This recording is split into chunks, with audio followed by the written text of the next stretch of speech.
Tonight, the longest government shutdown in history coming to an end. We believe the long national nightmare will be over tonight. Details of the bill and why some lawmakers on both sides are crying foul. And while Washington works to fund the government, SNAP recipients remain in limbo. How churches are filling the gaps and supplying critical assistance to those in need. Plus, faith in transition. As houses of worship close nationwide, hope for the future remains. Their heart becomes tender to the fact that right outside those doors, there's people who are desperate for hope. They're desperate for Christ and they've never even heard his name before. One pastor's powerful testimony and advice for struggling churches. All this and more tonight on Faith Nation.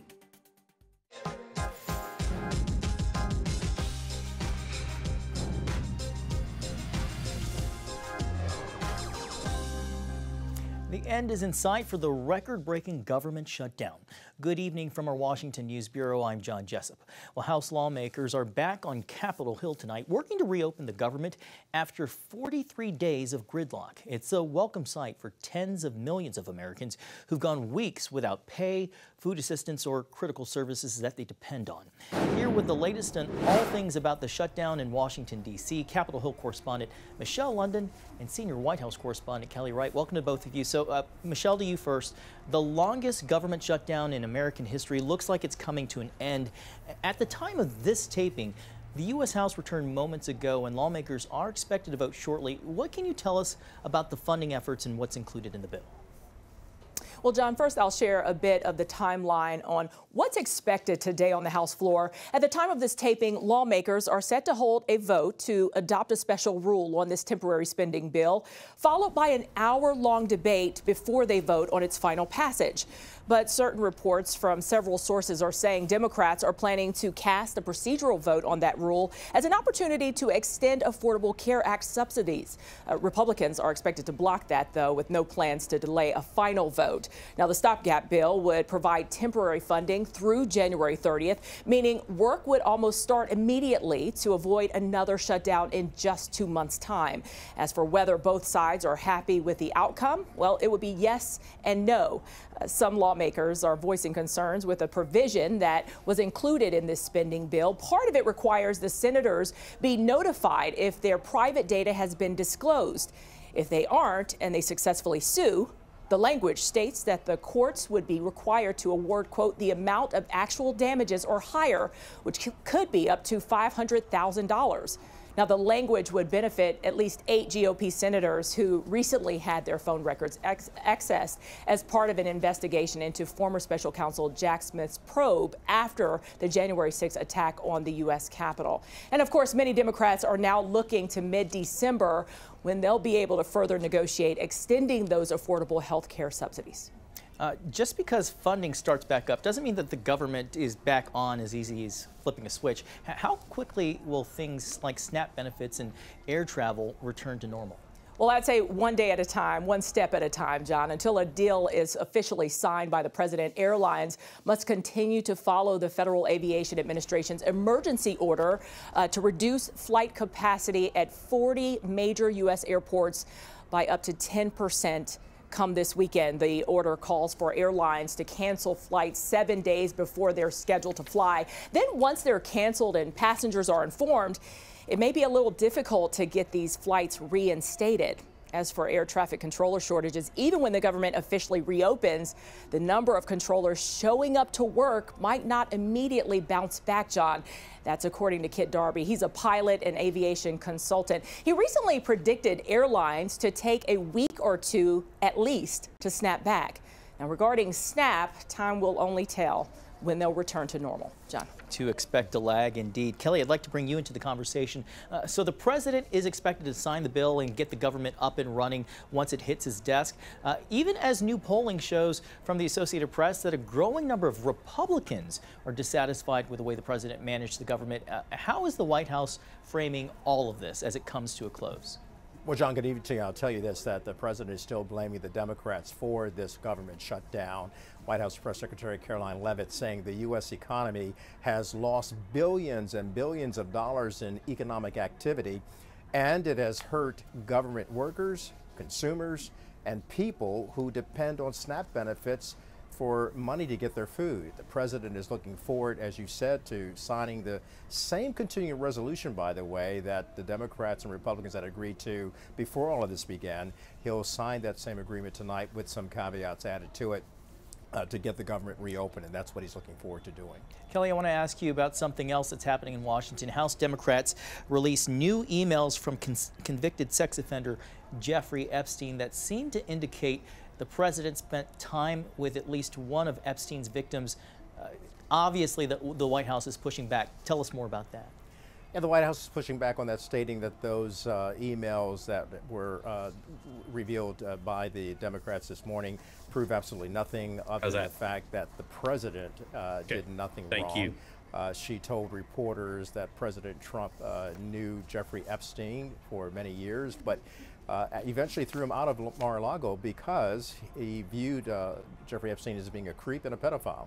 Also, she stated that Democrats released the news about the Epstein files this morning with that letter ahead of Republicans reopening the government as another distraction. That's the White House take on this.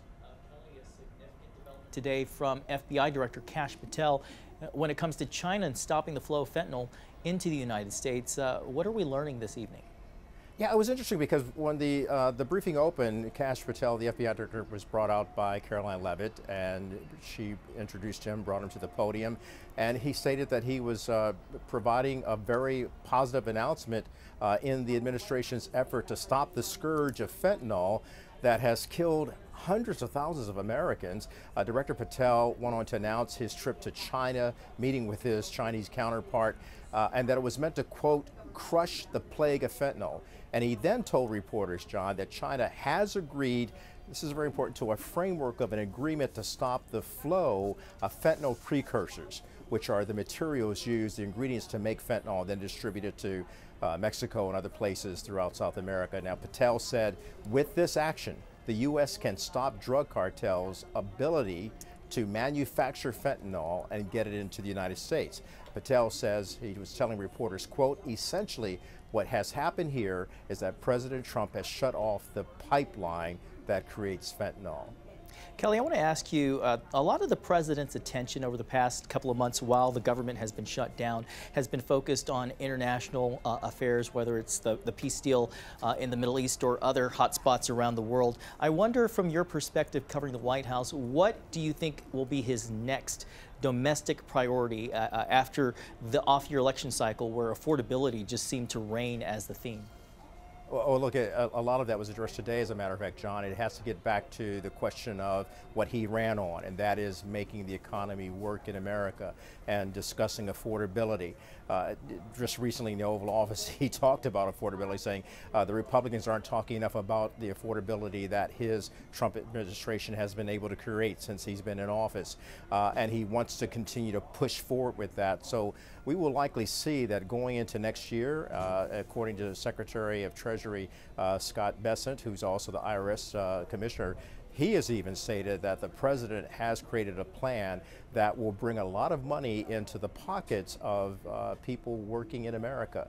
Those tax benefits, those tax cuts that were passed in this big, beautiful bill, the president contends that that will be seen and realized in the coming years. So look for him to start talking about that as well, yet not losing sight of what's happening overseas with the peace plan that he's still trying to implement and keep active between Israel and Hamas, and also trying to get peace between Russia and Ukraine. Two people who are very smart and on top of their beat, senior White House correspondent Kelly Wright and Capitol Hill correspondent Michelle London. Thank you both. Thank you. Well, up next, feeding America with tens of millions of families struggling to put food on the table. How churches are stepping up to fill the gap.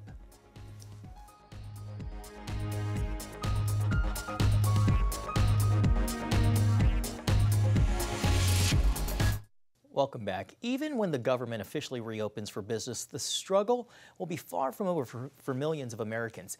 Countless families have gone weeks without a paycheck or food assistance while being forced to make heartbreaking choices to survive. In the middle of the crisis, the church is rising to meet the need.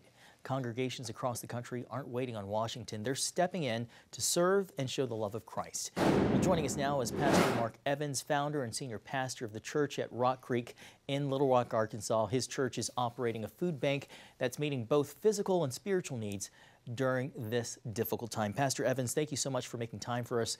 I want to start by asking, what is it that your church is doing right now to help those in need, and how is Rock Creek helping families who've been affected by the shutdown and food assistance delays? Yeah, we have a food bank that we operate, year round, all the time. And so we've been able to ramp up quickly to feed families that are in need. And so we provide a week's worth of food to a family that'll come and visit our food bank. Our problem is that we can't keep up. We're feeding families every day. Today, we're anywhere from 50 to 60 plus families that are getting food today, that another 50 to 60 or more will get food tomorrow. But we are not able to keep up with the need, frankly, from the calls we get. There'll be a couple hundred families that'll call every day trying to get food. And how much of an increase is that from what you normally experience? We're probably at about a 30 to 35% increase right now. The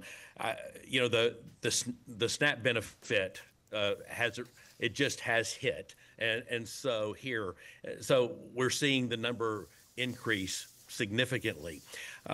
Another key element of what we do with our food bank is that we feed 1,800 children every weekend all of their meals.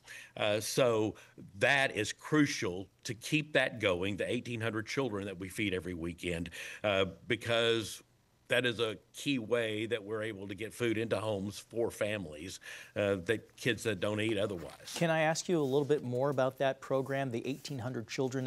Who Sure. are they, and how do you reach out and find them, and the type of food assistance that you provide? Yeah, that's we call it Feed Arkansas Kids. And so what we do is we build relationships with schools, Central Arkansas schools, and those counselors at those schools identify kids that they know that they don't eat when they go home on the weekends. They're home on the weekends. These are kids that have breakfast and lunch at the school that's provided by the school every day. Right. And so they identify the kids. They tell us, okay, we have X number of children that we need you to feed over the weekend. So we then deliver food every Thursday to those schools. Those counselors then get it in the hands of those kids on Friday that they can take home. So it's all their meals for the weekend plus snacks. That's wonderful. It's a great program we're able to do, but it's not all that we do. Feeding the family too is a big deal. So talk to me about the response you've seen from people that you're serving. What's it like when families realize that it's the church that's showing up for them in such a real and practical way? The gratitude and thankfulness is pretty overwhelming.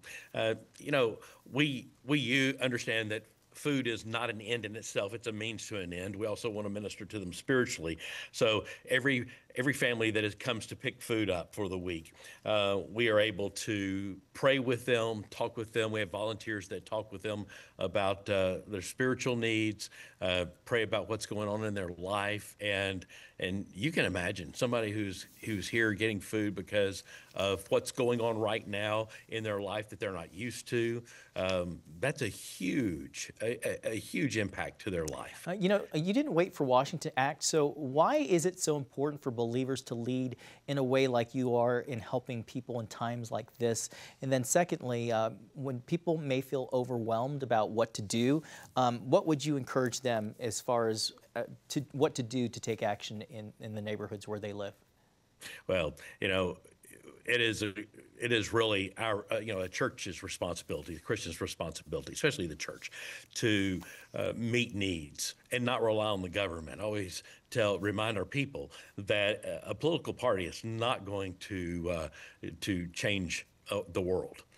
Jesus is going to change the world, and so one way we can show Christ is by meeting that physical need of hunger, and it's just simply biblical, you know, and so it's our job, and it's our job first. It's not our job second. We're not taking second place to the government. We're really doing this first, and then also, you know, if for a Christian who says, what can I do to help? What can I do to help? It's pretty simple. You can deliver food, go buy canned goods at a grocery store and deliver them to a local food bank, because everybody is overwhelmed right now with the needs. Right. And that's a very, very very tangible way that you can get involved, and you know that it's going to help a person that really needs the help. All right. We're going to have to leave it right there. Pastor Mark Evans with the church at Rock Creek in Little Rock, Arkansas. Thank you so much for your time, and moreover, thank you for what you're doing on behalf of churches around the country. Thank you so much. Well, coming up, churches in the United States close their doors. One town is proving revival is still possible. That story is next on Faith Nation. Welcome back. The wave of student revivals continues to spread across the country. Last night, Unitas Ministry held its latest gathering at North Carolina State University, and the turnout was powerful. About 6,000 students showed up to worship, hear the gospel message, and respond. Hundreds made decisions for Christ, and 77 were baptized. Over the last 2 years, Unitas has hosted events like this on college campuses nationwide, calling young people to faith and community. CBN has also documented this movement. To learn more, just watch the full story. Just visit therevivalgeneration.com. Well, while revival is spreading on college campuses, a new report reveals a much different reality for many churches across the country. A startling prediction says this could be the worst year yet for American church closures, with thousands shutting their doors. But there's still hope. CBN's Brady Carter takes us to one small North Carolina church that's experiencing a powerful turnaround. In towns like this across rural America, churches aren't just places of worship. They're the heartbeat of the community. But in America, that pulse is fading. Here in Gates County, North Carolina, several churches have closed their doors, but this one seems to be opening their doors much wider. We're in a small town, dude. Right? Everyone knows everybody. Everybody knows everybody. Right. You live in a fishbowl if you're a pastor here. Gatesville, North Carolina, population 250, sits just south of the Virginia line. Roughly half of its residents attend the Upper Room, an Assemblies of God church on the edge of town. A short drive through Gates County reveals a landscape of faith in transition. Probably 5 right now that on paper are open and have closed, and there's a couple that have just literally closed and shuttered the doors. On the outside, restored sanctuaries and shining stained glass may look like revival. Yet across parts of rural America, looks can be deceiving. The caretaker group will care for this building. They'll keep the grass cut, and they'll make sure the roof is fixed. So it'll be an edifice. It's a museum, just something that Jesus did generations ago. Nationally, as many as 15,000 churches could close this year alone, with the National Council of Churches estimating 100,000 closures in the coming years. Mainline Protestant and Catholic parishes are hit the hardest. Based upon the best data I have, 2025 may be a year when we'll see what I think will be the most churches closed in any one year.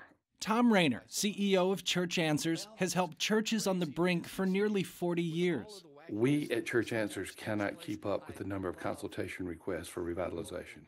We can send resources, but for those who want us there at the church to look at it, we simply cannot keep up with it. That's telling me that these churches know that there's a problem more than ever.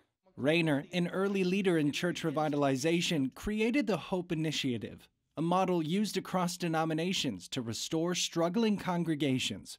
He sees 2 critical warning signs that led to this year's tidal wave of closures. Once you see a church that has no evangelistic intentionality, no gospel centrality, along with a self-serving motive, you can pretty much be guaranteed that that church is in a decline, perhaps near death or perhaps dead. We call the category of near death moribund, M-O-R-I-B-U-N-D. And it's a weird name, but it just means really, really sick.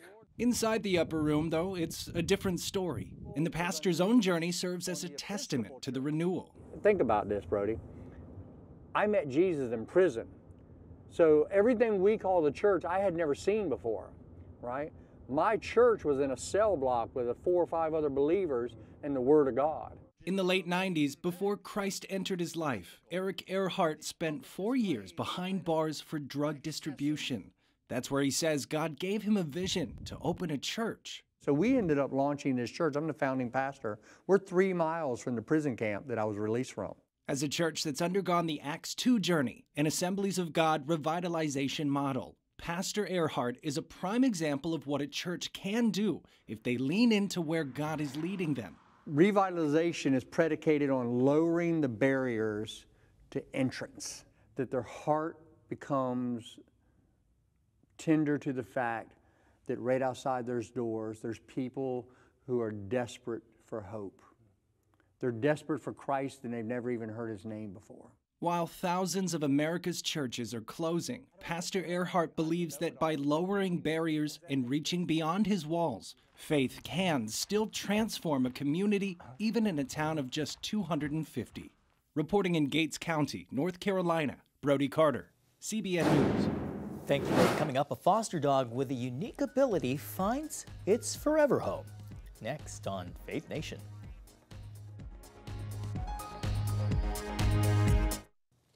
Finally tonight, here's a cute story. Foster dog's hidden ability propelled him to go viral and finally get adopted. One Los Angeles resident was fostering a Chihuahua named Nacho when she realized he wasn't very responsive to her speaking. That was until she tried to say something in Spanish. It's a moment she captured in a video that now has more than, get this, 10 million views on Instagram. ¿Vamos afuera?